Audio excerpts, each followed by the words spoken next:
విధానాన్ని చాలాసార్లు చెప్పడం జరిగింది. ప్రత్యేకంగా వైఎస్ఆర్ కాంగ్రెస్ పార్టీ అధినాయకుడు ఈ 2 సంవత్సరాల్లో ప్రభుత్వం ఎలా విఫలమవుతూ ఉన్నది, విఫలమయ్యే క్రమంలో కూటమిలో ఉన్నటువంటి నాయకులు ఏ విధంగా దాన్ని డైవర్షన్ చేస్తూ ప్రజల దృష్టిని మరలించే కార్యక్రమాన్ని ఎలా చేస్తారో పార్టీ కార్యకర్తలు నాయకులు మా జగన్మోహన్ రెడ్డి గారు నిరంతరం తెలియజేస్తూనే ఉన్నారు. ఇటీవల జరిగినటువంటి ఒక దారుణమైన ఘటన, కడపలో దస్తగిరి అనే ఒక రియల్ ఎస్టేట్ వ్యాపారి, ఆ రియల్ ఎస్టేట్లో అనేక మంది మధ్య అనేకమైన గొడవలు.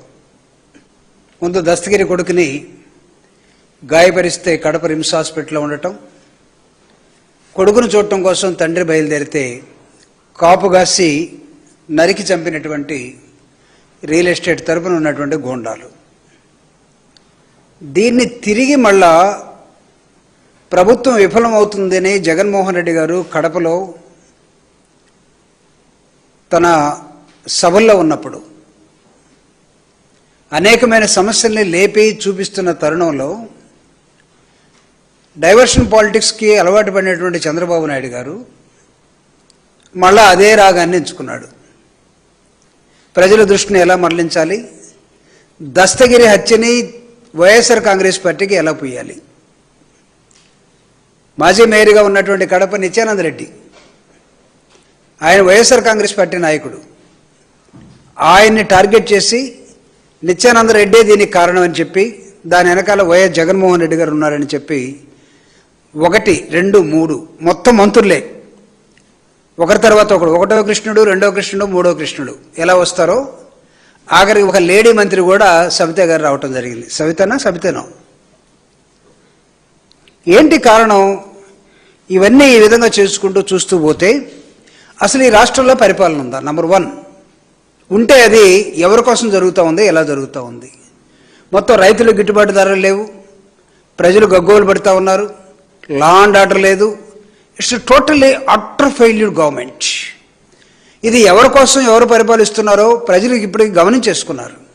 పొరపాటున ఎన్నుకోబడ్డారు వీళ్ళు. అది ఎలా ఎన్నుకున్నారో ఏంటో పరకాల ప్రభాకర్ గారి స్టోరీలు చూస్తే ఆ ఫైల్స్ అన్ని తెలియజేస్తాయి. పరకాల ప్రభాకర్ గారు లేవలెత్తిన దానికి ఈరోజు కూడా కూటమిలో ఉన్నవాడు ఎవడూ సమాధానం చెప్పలేదు. వీళ్ళు దొంగ ఓట్లు గుద్దుకున్నారు అర్ధరాత్రిలో, వీళ్ళకి ఎవడూ ఓట్లు వేయలేదు, ఆయన లెక్కల ప్రకారం చెప్తే అలా జరగలేదని ఒక్కడూ ఖండించలేదు. సరే పరిపాలన అంటామా? అందరికీ తెలుసు. నిన్నే చంద్రబాబు నాయుడు గారు చెన్నై ఎన్నికల్లో మాట్లాడి ఆ తర్వాత వాళ్ళ కొడుకు ఎక్కడ విహారయాత్రలో ఉంటాడో తెలియదు, పాపం ఒక అతనికేమో బాగలేక ఆరోగ్యం బాగలేక ఎక్కడో ఉన్నట్టున్నాడు. ఉన్నా ఒకటే, లేకపోయినా ఒకటే. సో ఇంత గందరగోళం మధ్య ఈ రాష్ట్రంలో ఉన్నప్పుడు హత్య ఎక్కడైనా జరిగితే ఈ హత్య రాజకీయాలు అన్నీ కూడా అలవాటు పడిన వ్యక్తి వేరే వాళ్ళ పేరు మీద జగన్మోహన్ రెడ్డి గారికి ఎలా పుయ్యాలి, వైఎస్ఆర్ కాంగ్రెస్ పార్టీకి ఎలా పుయ్యాలి? ఎంత దారుణం అంటే అలవాటు పడింది మీరు. నేను చదువుతాను, చిట్ట మొత్తం చదువుతా ఇప్పుడు నేను. ఎవరెవరు ఏ సమయంలో ఎవరెవరి మీద ఏ నెపాలు ఉన్నాయి, వాటి ఎన్ని కేసులు ఎదుర్కొన్నారు, అయినా సరే చిక్కకుండా దొరకకుండా చిక్కుతున్నటువంటి దొంగలు ఎవరు? వీటన్నిటిని చూసినప్పుడు చాలా ఒక్కోసారి బాధేస్తూ ఉంటుంది. ఇంత దుర్మార్గంగా వీళ్ళు ఎందుకు తయారయ్యారని. దర్యాప్తు కడపలో జరుగుతున్నటువంటి ఈ హత్య విషయంలో ఆగమాగాల మీద నిజమైనటువంటి వార్తలు ఎక్కడొస్తాయని చెప్పేసి అక్కడ ఎంక్వైరీ కమిటీ ఏదైతే ఉందో దాన్ని కూడా మార్చేశారు, ఇంక్లూడింగ్ డిఎస్పీ. ఎందుకు మార్చారు? ఈరోజు తెలుగుదేశం పార్టీని మేము అడుగుతూ ఉన్నాం, వైఎస్ఆర్ కాంగ్రెస్ పార్టీ చాలా స్పష్టంగా నిలదీస్తూ ఉన్నాం. మీరు డిఎస్పీని ఎంక్వైరీ బృందాన్ని ఎందుకు మార్చారు? వాస్తవాలు చెప్తారేనా? అదే దీని వెనకాల ఎవరున్నారో తెలియజేస్తారేనా? అంటే మీరు అనుకున్నట్టుగా మీరు జగన్మోహన్ రెడ్డి గారి మీద, నిత్యానంద రెడ్డి మీద, లేకపోతే వైఎస్ఆర్ కాంగ్రెస్ పార్టీ నాయకుల మీద ఈ నెపాన్ని నెట్టి మీరు పబ్బం గడుపుకోవాలని చూస్తే అది నిజమే ఎవరో చేశారని చెప్పే బృందాన్ని మార్చేసి వీళ్ళ మీద నెట్టే ఒక బృందాన్ని తెచ్చుకోవడానికి ఒక ప్రయత్నం చేస్తూ ఉన్నారు. This is too much. YSR Congress party దీన్ని చాలా తీవ్రంగా కూడా ఖండిస్తూ ఉంది. పార్థసారథి గారు మాట్లాడుతూ ఉన్నారు, అదేవిధంగా మిగతా నాయకులు మంత్రులు మాట్లాడుతూ ఉన్నారు. ఈ మొత్తాన్ని ఏం చెప్తున్నానంటే జగన్మోహన్ రెడ్డి గారు హత్యా రాజకీయాలకు అలవాటు పడ్డారు. చూపించగలరా ఎక్కడన్నా? అలవాటు పడింది ఎవరు? నర రక్తాన్ని రుచి చూస్తుంది ఎవరో ఈ రాష్ట్రంలో, దేశంలో అందరికీ తెలుసు. జగన్మోహన్ రెడ్డి కాదు, వైఎస్ఆర్ కాంగ్రెస్ పార్టీ కాదు. వివేకానంద రెడ్డి కేసులో కూడా జగన్మోహన్ రెడ్డి గారిని ఇరికించాలని మీరు పడినటువంటి ప్రయత్నం, ఆఖరికి సిబిఐ కానీ సుప్రీంకోర్టు కానీ జగన్మోహన్ రెడ్డి గారి పాత్ర ఎక్కడా లేదు అని చెప్పినా కానీ మీరు దాన్ని మింగులు పట్టలేదు. మీకు కోర్టులు చెప్పినా మీకు లెక్కలేదు. ప్రజల్ని నిరంతరం తప్పుదోవ పట్టించే ఒక కార్యక్రమంలో మీరు నిమగ్నం అయిపోయి ఉన్నారు. Here is a question.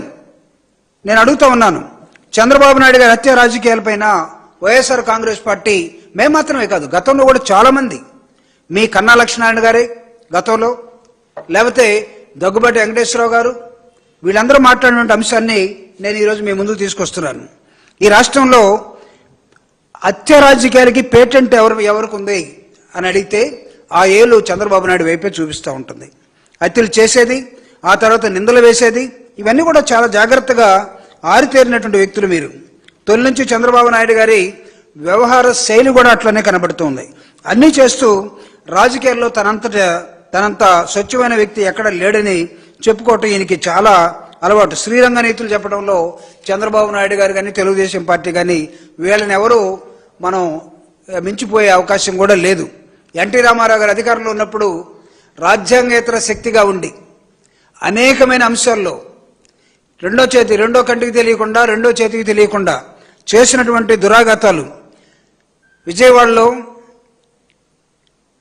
Pingali Dasharatharao, ఈ పేరు వింటే లేకపోతే ఈ అంశం గుర్తొస్తే ఎవరిని ప్రశ్నిస్తారు అనేది అందరికీ తెలుసు. కాపు నాయకుడు డిసెంబర్ 20వ తేదీ 1988 క్రిస్టమస్ రోజు పేదలకి ఇళ్ల పట్టాలు కావాలని ధర్నాలో కూర్చున్నటువంటి వంగవీటి రంగాన్ని ఏ విధంగా హత్య చేశారో, ఆ హత్యానేరం ఎవరి మీద ఈ రోజుకి ఎవరి వైపు ఏలు చూపిస్తుందో తెలియదా మీకు? ఇది సిగ్గుచేటు కాదా? ఆ కుటుంబం ఈ రోజు కూడా మీరు బతికినాడుకున్న మీతోగా రాలేకపోతా ఉంది. అంతెందుకు, రాజారెడ్డి గారిని చంపినటువంటి వ్యక్తుల్ని నెల రోజులు తన ముఖ్యమంత్రిగా ఉన్నప్పుడు షెల్టర్ ఇచ్చింది ఎవరు? మీరు కాదా? 24 తర్వాత పొరపాటున అధికారంలోకి వచ్చినటువంటి మీరు రెడ్ బుక్ అనే పేరుతోటి ఈ రాష్ట్రంలో 2019-24లో జగన్మోహన్ రెడ్డి గారు చేసినటువంటి సుపరిపాలన ఏదైతే ఉందో, సంక్షేమ రాజ్యం ఏదైతే ఉందో, ఆ టైంలో మీరందరూ కూడా ఆ సంక్షేమ పరిపాలనని జీర్ణించుకోలేక ఎన్నికల సమయంలో మీరందరూ కూడా రోడ్ల మీద తిరుగుతూ